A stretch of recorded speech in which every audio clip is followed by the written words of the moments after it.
Just for you, another Quilt Conversations live highlight. Ruler quilting tips for beginners. What is the best acrylic ruler for a beginner? Today, we are going to talk about ruler quilting tips for beginners. What acrylic ruler is a good ruler to start with as a beginner?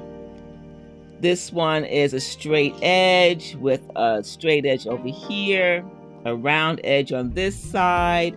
This one has a channel on the inside where you put the ruler foot. Then we have this smaller one with a nice gentle curve, straight edge here. Then we have another channel-based ruler with a channel in the middle. And we have a longer, and this one is even a gentler curve. This one is not as deep as a curve as this one. And then there is this one with a nice long straight edge. Hello, Bonita, so glad you're here. Let's talk about them one by one. I'm going to remove some so that we eliminate some of the confusion. Let's do that. So here's a basic straight edge ruler. And for beginners, I always recommend getting a straight edge. Now, there are, as you can see, different types of straight edges. I always recommend that you have reference lines on the ruler, and you want reference lines that are generally, I prefer them to be etched in the ruler. That means they've been scored. It's not printed, it will not come off. So I like to have a nice straight edge. And this one is relatively long. This is a long straight edge compared to this length right here. Why would we want something longer versus shorter? When we are quilting, I would want both. Truthfully, I want both a long edge and a short edge. If we're quilting something where we have to turn the ruler frequently because we're doing echo quilting, a large ruler becomes cumbersome. It becomes challenging to move. When you have a smaller straight edge that's the size of your palm, you see I can cover it with my hand. That means I can quickly go around small spaces and quilt. It's more responsive to small spaces. A long edge helps us with nice long lines that we have to quilt. Every time we have to stop the foot because there's no more ruler, that gives an opportunity to have a small little difference in your stitching every time you stop. The sandwich can move, the ruler can move, and then all of a sudden your straight line has a little crookedness right where you stopped and had to restart. Or your stitching becomes inconsistent, your stitch length, if you don't have a stitch regulator when you have to start and stop. So every time you start and stop, you can have either a bigger stitch or a smaller stitch every time you start and stop because you have to shift the ruler. So that's why I like to have a longer ruler. When we have a nice long edge, we can have fewer starts and stops. With a smaller ruler, if we're working on a home machine with a small harp space, meaning from the needle to the back of the machine, sometimes that longer ruler will hit the back of the machine, right? So a shorter ruler in that instance will work better. All right, so that's the difference between a long and short, and why I would want both for different purposes depending upon what type of machine I have and what I am quilting. All right, so here's another one. This is one of my favorites. I love a channel or inside straight line quilting. That means the ruler foot is right on the inside and it's not likely that if you are stitching in the ditch that it will miss the ditch. Why? Because right here on the ruler, there is a line. There's a line right here that signifies where you are stitching. That's your needle position. So you line this up with the ditch that you're stitching. Once you line it up, you know that you're going to stitch right in the ditch. You line that up with the ditch, you move it, and you're more accurate with this one than you are with these to stitch in the ditch. Now, you might be able to do it successfully with these, which you can. You just have to be more careful and pay a lot of attention to make sure the needle is in the right position. Speaking of needles in the right position, did you notice that there's a little edge here and an edge right here? Who can guess the distance between the edge of this ruler and this edge? From this edge to this edge and this edge to that edge. What do you think the distance is? And why is it important to have these little ledges? These ledges, what do they help us with? I call them a ledge because it's just over this main area where your foot will stitch. So the foot's going to start here. Patricia guessed it right. It's a 1/4 inch. It's a 1/4 inch distance, which is when we have a ruler foot that's 1/2 inch in diameter and the needle is in the center of the ruler foot, it's always stitching a 1/4 inch away. So that means we can put the edge of the ruler, this edge, not this edge, but this edge right here, we can place it in the ditch or in the seam if we want to stitch in the ditch. We place this end and it's lining up that stitching line that's a 1/4 inch away from this edge of the ruler. So a 1/4 inch. So this one does not have that. This one does. Another thing to consider, does the acrylic ruler help you place the ruler exactly where you want it to be? And Lorraine meant to say a 1/4 inch. It is a 1/4 inch. So this helps you with the 1/4 inch and needle placement so that your stitches go right in the ditch where you want it. This one you would have to measure and make sure using what is called a spacing gauge to help you. But I wouldn't use this ruler for ditching. I would use this ruler or this ruler if I want to stitch in the ditch. That's why I have multiple rulers, because they serve different purposes. Okay, now the other benefit of this one, not only does it work well with ditching because of this line and the channel, it gives the ruler foot very little room to move. But did you also notice these angles? Look at these angles, horizontal and diagonal lines. Those will line up when your needle is in this position, right here. These will line up with your other seams in your quilt. It could be this will be the corner. If you think about it, this would be a corner right here. So if you have to turn a corner to quilt in the ditch, you can easily line up the ruler to do that. You don't have to measure. As long as your foot or your needle is right here at this horizontal line, that is the corner of this angle right here and this angle right here. This ruler doesn't have that. And this ruler has one angle right here. It's hard to see on camera, but there's an angle right here that's red, but it does not have all the angles that this one does. Let me know in the chat if this is helpful. What have I shared so far that you didn't know that now you do know, and why it's going to be helpful for you? What tip in learning how to read the rulers is helping? Is it going to help you?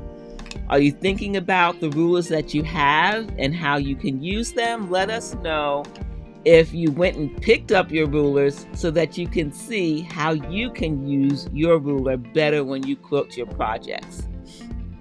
Let us know in the chat. Okay, so here is another ruler. I'll take this one off.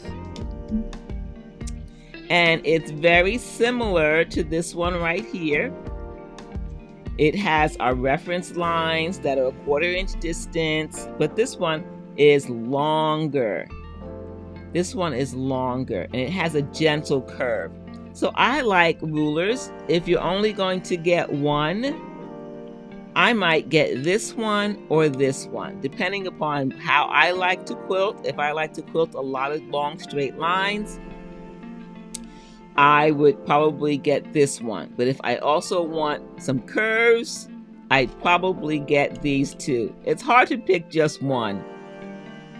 But another reason why I like this one is because if I want to stitch long lines that are not in a curve, not in the ditch rather, I want this one right here for repeated quilting of straight lines that are either a 1/4 inch apart, a 1/2 inch apart, or a full inch apart.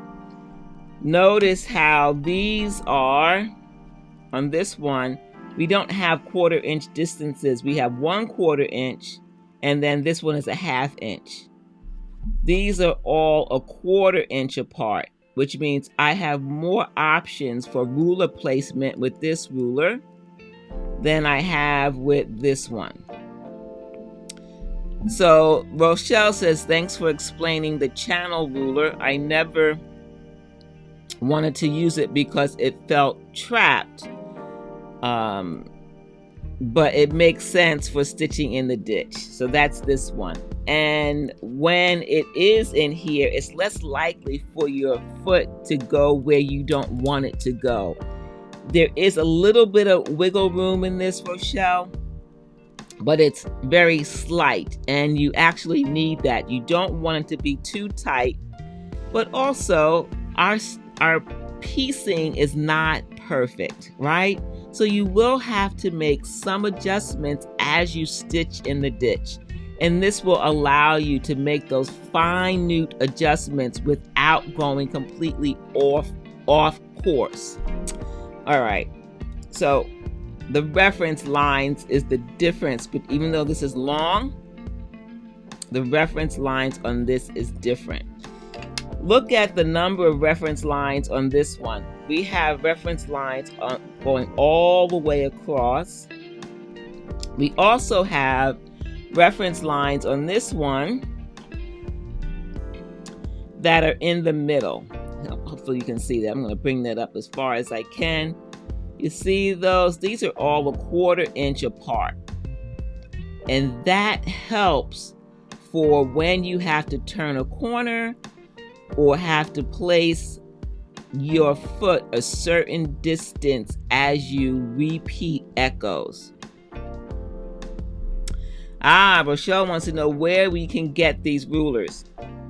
So these two are from Westerly Design. You can get these on sewsteady.com, and I have a description below the video on YouTube where you can get the rulers. There's a link. You can also go to my website and look up quilting tools, and I have a whole library of tools based on all kinds of things, ruler quilting, piecing, everything. So you can go to my website there. This one is a Bernina from their ruler kit, their essential ruler kit. This one is 4 Paws Quilting. The number 4, pawsquilting.com. Lori says, do these rulers come with fabric grips, tape, or did you add them? Good question. I added these. The ones where you see this is added, and this is called stable tape. It's also by Sew Steady, and you can get that on the Sew Steady website. Some rulers already have a tackiness, like this one already has its own grip, so it doesn't need. Did you notice that this one does not have tape?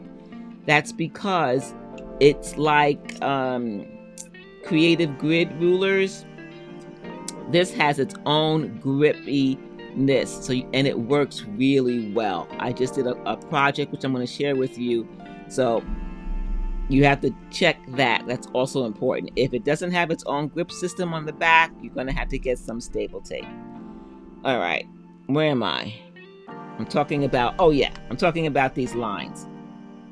So these are fantastic when you're doing echo quilting within a quilt block.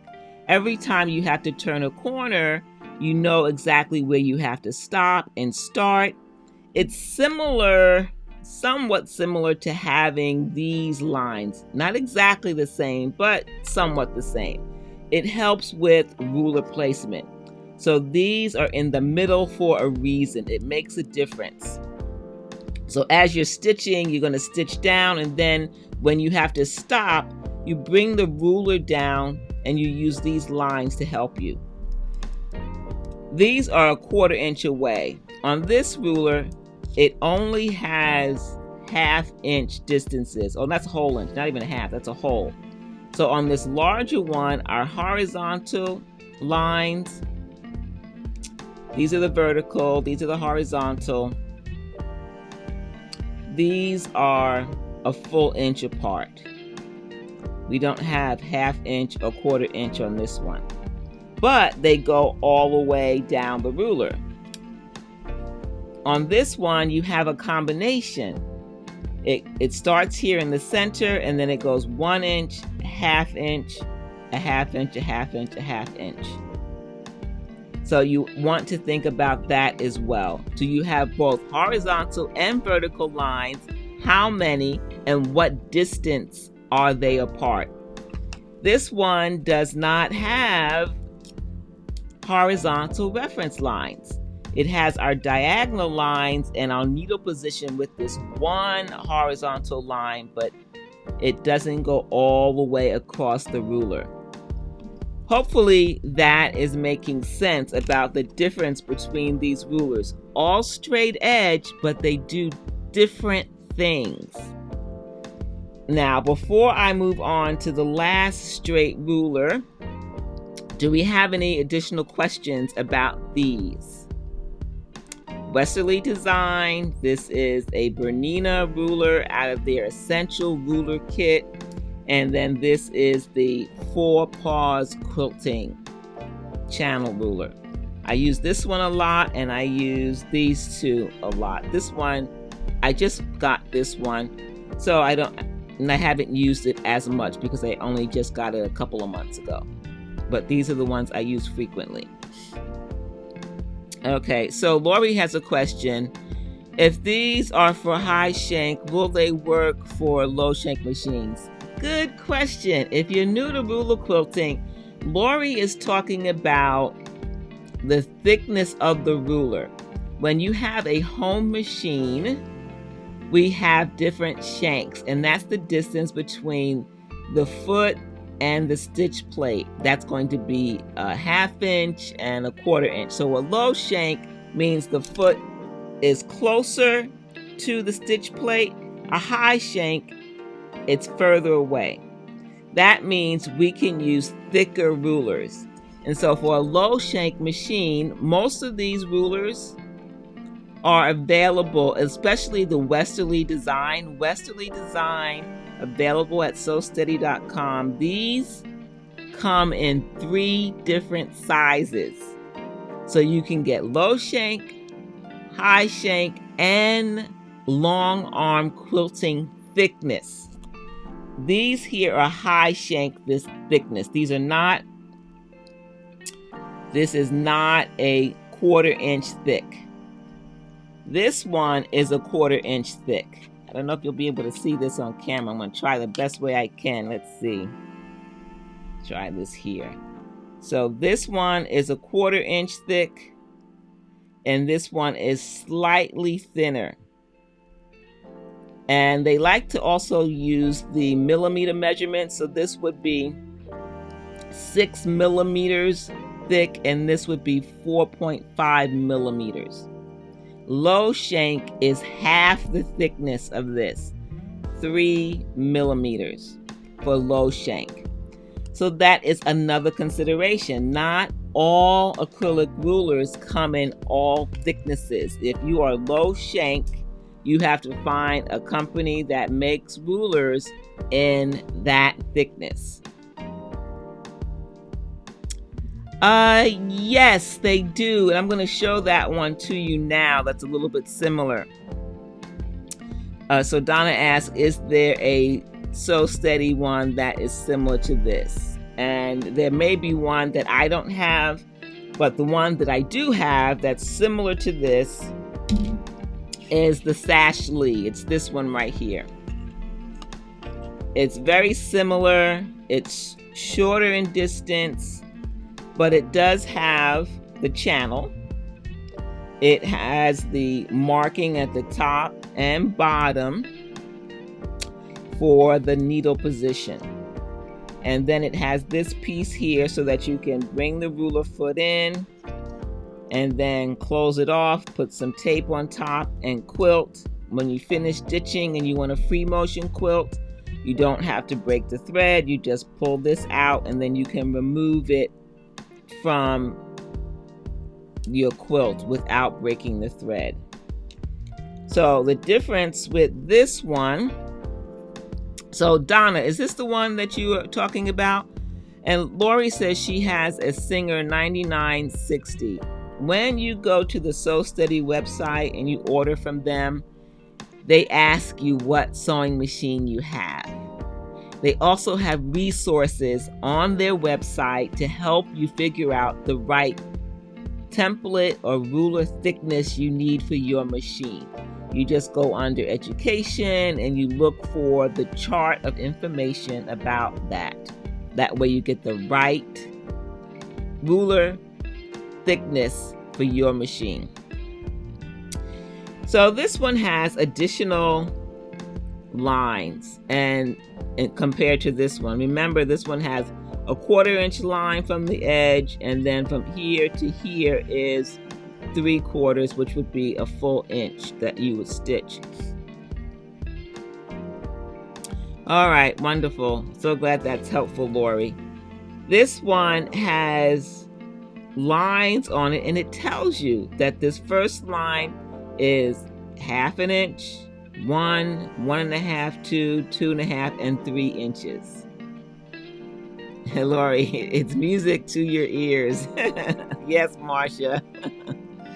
So do you notice the difference how short this is? And this one is very long. Again, depending upon what you're quilting and the machine you have, this one is good for small, tight spaces, right? If you have to constantly turn the ruler to go another direction, or you don't have a lot of room on your machine because the needle position to the back of the machine is very small. I've seen some people, I think Lorraine has done this, she's quilted on a featherweight. There's not a lot of room there. If you want to use a ruler, it'd be more comfortable to use this smaller one, right? So this longer one, still useful on a featherweight if you're quilting on that, but it'll be mostly in this vertical position. That it got you to thinking about what rulers you have, how you can use them, for what purpose, whether it's stitching the ditch, and if you have a straight edge ruler, is it good for stitching the ditch? Is there a different ruler that you would prefer? Is it one that is smaller so that you can slow down, like Rochelle, who likes to quilt very fast, so that you can maneuver and really think about as you're quilting, so you don't have to take things out because you had a misstep in the quilting. You have to assess your own experience and preferences to find out which ruler straight edge is going to work for your style of quilting. What results do you want? We're not all stitching in the ditch. That might be stitching in the ditch to stabilize the quilt. Then you're going to add your free motion, or you're stitching in the ditch and you're finished. You're not going to do any more. I want to start and improve my straight line quilting. And you want to have access to that because you have a busy life, you don't have a lot of time, but when you do have time, you want to have some help. And the course I have on my website is the Lydia Tote Ruler Quilting class. The Lydia Tote Ruler Quilting class, you're probably saying, like one lady said not too long ago, well, I don't want to make a tote bag. The point isn't about making a tote bag. The tote bag to me is a bonus. The purpose of the class is to help you stitch straight lines with ruler quilting and to do it in multiple ways. So in the course, you learn how to do it without marking. You use the seams in the pattern, which is a hexie-based pattern, and you use the lines on the ruler. In the course, you get the diagrams for the pattern, the stitching path, and video. Video demo, a walkthrough on how to do it. And you can go back to it over and over and over again. And when you take this type of course, it's meant for you to strengthen your skills with straight line ruler quilting and how to use all those lines we talked about on the ruler. Yes, that's so true, Marcia. We can do this on a home machine. Exactly. So if you haven't seen it, right here on the YouTube channel, Living Water Quilter YouTube channel, I have a full live session talking about the Lydia Tote Bag Ruler Quilting course. I talk about the supplies, I talk about everything about the course. So go take a look at that, glean some tips from it, see what the course is about, see if it's for you, put it on your bucket list. If you want to improve your skills with ruler quilting, this is my recommendation. Is to not only take a class in person, come to these live sessions, but also, I know we all learn differently. Some need an in-person class. Some want a video that they can watch over and over again. Some like to watch a demo and then try it on their machine in the quiet of their own home space. Sometimes even taking a class in person, you don't get enough attention if there's like 20 people in the class, right?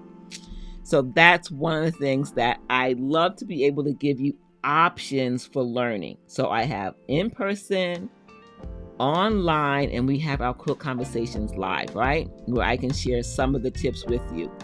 But the main thing is that you and we have to do the work ourselves. You can watch me or anyone else, but you have to spend the time. And I like the option of having an online course that you can go back to over and over again, and then have access to me through the course by sending me photos, asking me questions, etc., etc. Okay, I want to show you work of a student. Remember, I said the course is not so much about making the tote. So this is one side of a tote bag. This could be a mini quilt, it could be a wall quilt, it could be a big quilt. And remember, our echo quilting, this is basically what we're doing, echo quilting, learning how to use that straight edge. This could be a baby quilt. So if you don't want to make the tote bag, you can take this pattern and repeat it over a larger space. Just double it, triple it, multiply it as many times as you want. then do the exact type of quilting, but just on a bigger space.